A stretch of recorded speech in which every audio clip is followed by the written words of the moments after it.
Welcome to Truth Report, the show that pulls back the curtain on the hidden truths of the financial world. Tonight, we expose the insidious reach of criminal networks preying on the most vulnerable, and the alarming vulnerabilities of our supposedly secure digital financial systems. From the sprawling, unregulated digital frontiers of cryptocurrency to the dark compounds where human beings are exploited to defraud others, the line between innovation and exploitation is growing dangerously thin. We're witnessing a global surge in financial crime, meticulously designed to extract wealth and trust.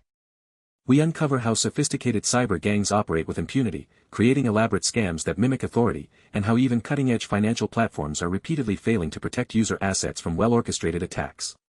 This isn't just about lost money, it's about a systemic breakdown. These aren't isolated incidents. They are symptoms of a deeper malaise, a failure of oversight and accountability that spans continents and jurisdictions. We'll show you how the very structures meant to protect us are often complicit, or simply overwhelmed. Tonight, we investigate who truly benefits from this chaos, and who is left to pick up the pieces. Stay with us, as Truth Report reveals the uncomfortable reality of modern financial crime.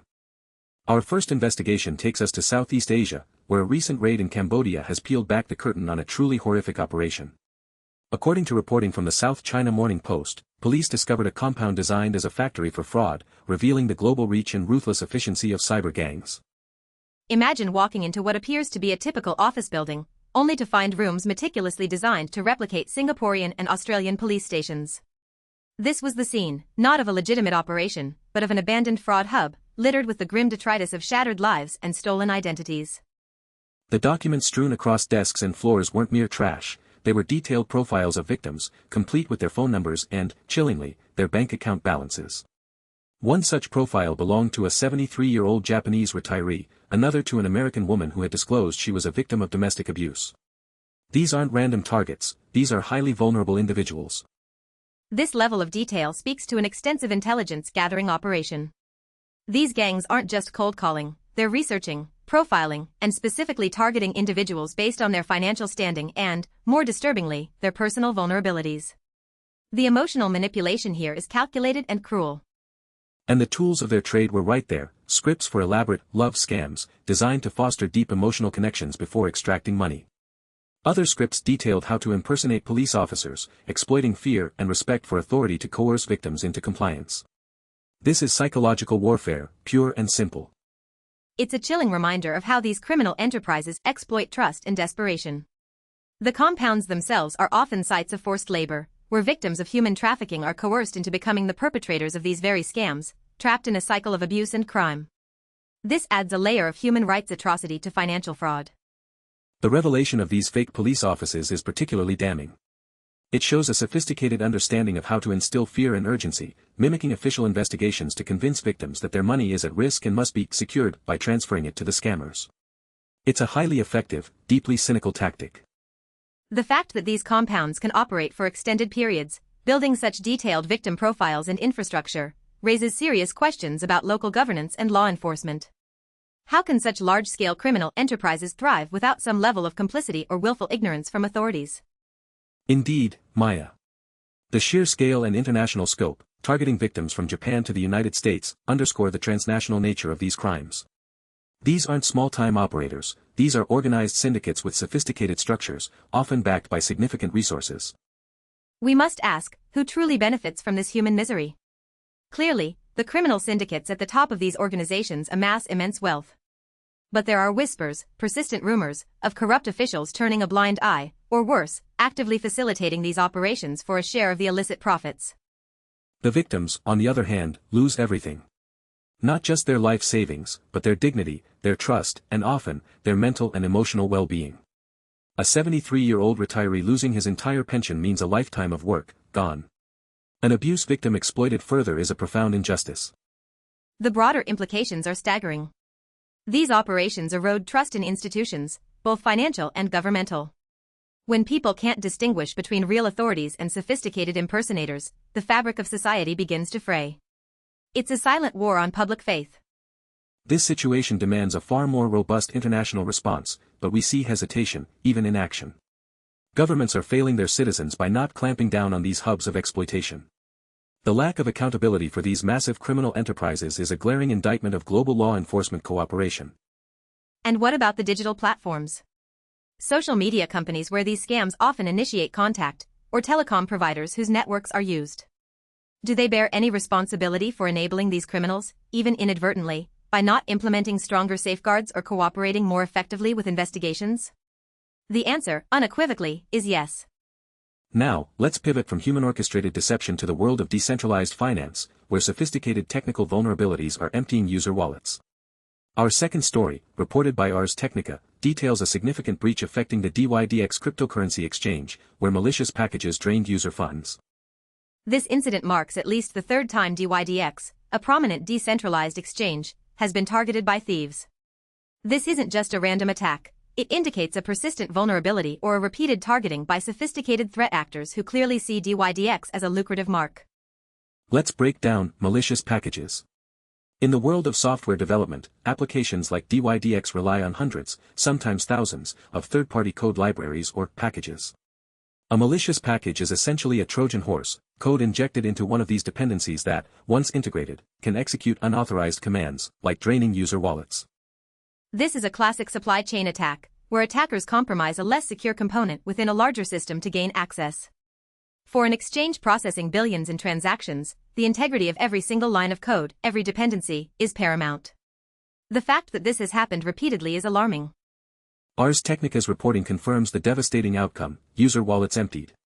For many, this means the complete loss of their digital assets, often with little to no recourse.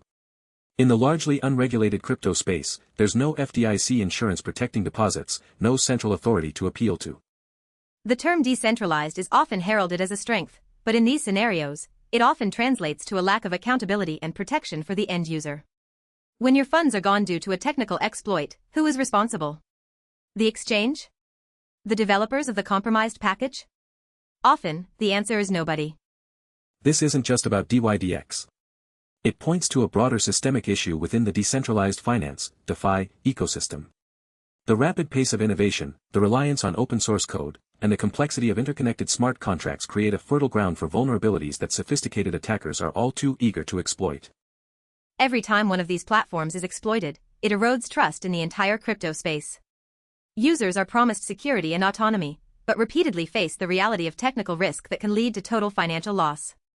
It's a stark contrast to the narratives of a safer, more transparent financial future.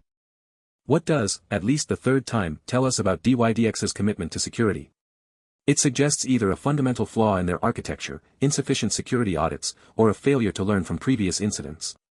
1 breach is a setback, 3 is a pattern of negligence that should concern every user. Who ultimately benefits from these breaches? Clearly, the malicious actors, the hackers who walk away with millions in stolen crypto. But the crypto exchanges themselves, while suffering reputational damage, often continue to operate, sometimes with minimal consequences for repeated security failures. The immediate losers are the individual users whose wallets are emptied, losing potentially their entire investment. They bear the full brunt of these security failures. Beyond them, the entire crypto market loses credibility, scaring away institutional investors and mainstream adoption. The exchanges themselves also lose, albeit in a different way, user trust, which is the lifeblood of any financial platform. However, the lack of centralized regulation means they aren't forced to compensate victims in the way a traditional bank might be, nor do they face the same punitive fines or regulatory oversight. This brings us to the broader power structures, or rather, the glaring lack thereof. The Wild West narrative of crypto has long been romanticized, but it translates into a harsh reality for victims. Where are the regulators? Where are the consumer protections that we take for granted in traditional finance? Governments globally are still grappling with how to regulate crypto. This regulatory vacuum is a paradise for bad actors. While decentralization aims to circumvent traditional authority, it also leaves a gaping hole where accountability and consumer protection should reside. The argument that code is law often ignores the human element. When code is flawed or exploited, the law of the jungle prevails. Without robust frameworks for recourse, insurance, or even mandatory security standards, users are essentially gambling with their assets, even on established platforms. Maya, looking at both these stories, a grim pattern emerges, doesn't it? Whether it's the high-touch, psychologically manipulative scams in Cambodia or the complex technical exploits of a DeFi exchange, the underlying theme is the relentless pursuit of illicit financial gain through the exploitation of vulnerability. Absolutely, Alex. In Cambodia, it's the exploitation of human trust, vulnerability, and often, physical coercion. With dYdX, it's the exploitation of technical vulnerabilities and the trust users place in sophisticated, yet fragile, digital infrastructures. Both attack fundamental aspects of security and faith. And the global reach is undeniable. Victims from Japan and the US falling prey to Cambodian scam factories, while hackers, whose origins are often untraceable, breach a global crypto exchange. These are not localized crimes, they are transnational operations that thrive on the interconnectedness of our world. What's terrifying is the sophistication. These aren't opportunistic petty thieves. These are organized criminal enterprises, whether they are human trafficking rings running scam compounds or state-sponsored groups or highly skilled hackers orchestrating supply chain attacks. They have resources, expertise, and strategic planning. And tragically, in both cases, the ones who suffer the most are the individuals, the retirees losing their life savings, the abuse victims targeted for their vulnerability, and the crypto users watching their digital assets vanish with a click. The financial system, in these instances, offers them little to no protection. This highlights a profound failure of oversight, accountability, and proactive protection across the board. Governments are too slow to regulate, platforms are too slow to secure, and the criminal underworld is always ahead, adapting and evolving, leveraging every weakness in the system for profit. These stories are more than just headlines, they are urgent calls to action. We need governments to collaborate internationally, to dismantle these criminal networks with the same urgency they apply to other forms of serious crime, and to protect their citizens from these insidious attacks. And financial institutions, traditional and decentralized alike, must prioritize robust security and genuine consumer protection over rapid innovation or unchecked growth. The repeated failures we've seen are unacceptable and demand real consequences for those who neglect their users' safety. For you, our viewers, vigilance is your strongest defense. Question unsolicited calls, verify every digital interaction, and understand that in the current financial landscape, if something seems too good to be true or too urgent to question, it almost certainly is. We will continue to shine a light on these truths, pushing for greater accountability and demanding better protection for everyone navigating the complex, often dangerous, currents of the global financial system. Thank you for joining us on Truth Report. Good night.